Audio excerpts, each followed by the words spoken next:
Hello,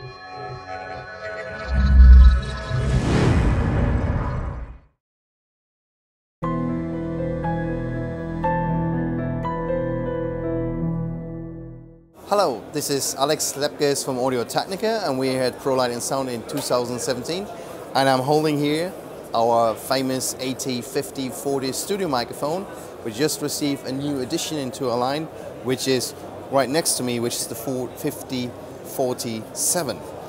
So if you put them two together, you see that they're almost looking identical, besides the fact that the one is dressed and the other one is naked, but inside you have this arrangement of 4 elements, which both of the microphones share. Now, why would we use 4 elements instead of 1, and why should they be rectangular? Let's start with the question of the 4 elements. A small diaphragm has the benefit of being very quick, very responsive to transient sounds. So with a small element, you can capture high frequency and harsh attacks much easier in the sonic truth. Now, on the other hand, a small diaphragm naturally suffers from being more noisy, while a large diaphragm gives you a better signal-to-noise ratio, which helps keeping the noise flow down. So what we did with the 4 elements is we took 4 small elements, put them together, which creates a large element, which at the same time have the speed of small elements. So we have basically both benefits at the same time: the speed of the small elements and the signal-to-noise ratio of a large element. In fact, the elements have to be really carefully matched. Yes, the elements need to be matched within 0.2 dB on 3,000 measurement points in the frequency domain. So it's a matched pair with yesterday. We have the matched quartet here, which is significantly more fun to do if you ask the people doing it. So now the other thing is the question, why is it rectangular and what not round? Now, an obvious approach is if you look at the microphone from the side, you see actually a rectangular and not something round. So why put a round pick into a square hole? That doesn't make any sense.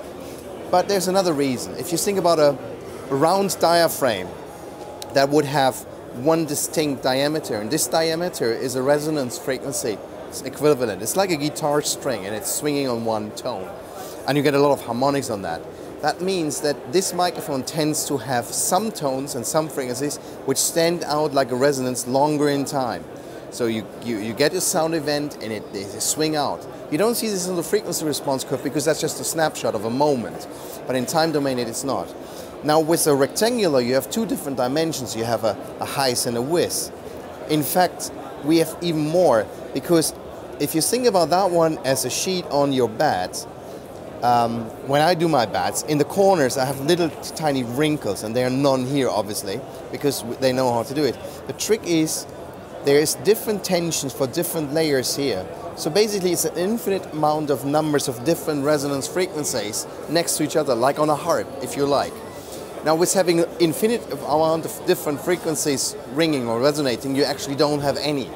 So there's no frequency standing out in the time domain longer than the other frequencies, hence it's almost resonance free, which makes it very precise. Localization, depths, information of the depths of the sound, this is all transported in there without any alteration, which is fairly new for a microphone in general. So that's the reason why it's rectangular, and 4 of them. So another question would be, why do we have to add another one with almost the same diaphragm type? Now let me explain a little bit about the 5040, our original design. We have 4 elements, and with this we have one benefit when getting the output signal down, because you have to have a balanced signal, and usually to create a balanced signal you use an operation amplifier or transformer. And when we asked our engineers what's the plan to do, they said we don't use either of them. We don't use either an operation amp or a transformer, because we directly take these signals of 2 elements and say these are plus, and the other 2 elements, these are the minus signals.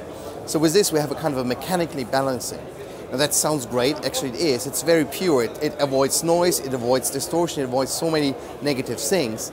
The only thing it doesn't avoid is this microphone is hot. I mean significantly hot when it comes to the signal to noise ratio, which is beneficial, but only if your microphone input stage can handle this. So if the signal gets very, very loud, let's say above 130 dB, your microphone input stage might not be able to handle this diva anymore. because it really expects to be a really proper counterpart in the microphone input stage. If this is not the case, this hot lady is probably too hot for you.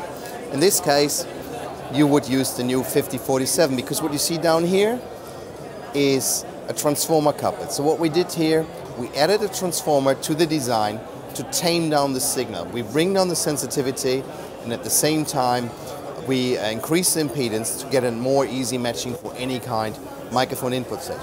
So basically you have to choose. You take the pure sound of the hot lady, the 5040. This is the pure sound. There's no alteration in here, no resonance whatsoever. Or if you can't handle this, you go over with the 5047 with the transformer. So you get the transformer and with it a different tonality, which is slightly more saturated, more warmer in the low frequencies, but with the benefit of being very universal and with the highest dynamic range, because that's one of the side effects of the transformer as well. I hope that wasn't too technical for you guys. At the end of the day, always the same. Keep rocking, make good music with that one, because that's the main target. Thank you. That's Alex from Audio-Technica. Thanks for being here. One last postscript. Yes. We want to find out how much this thing is going to cost us. In the UK, we're going to place the 5047 at £3,499, and that's including VAT. And probably you might get a small discount when you find a good friend to buy it for you.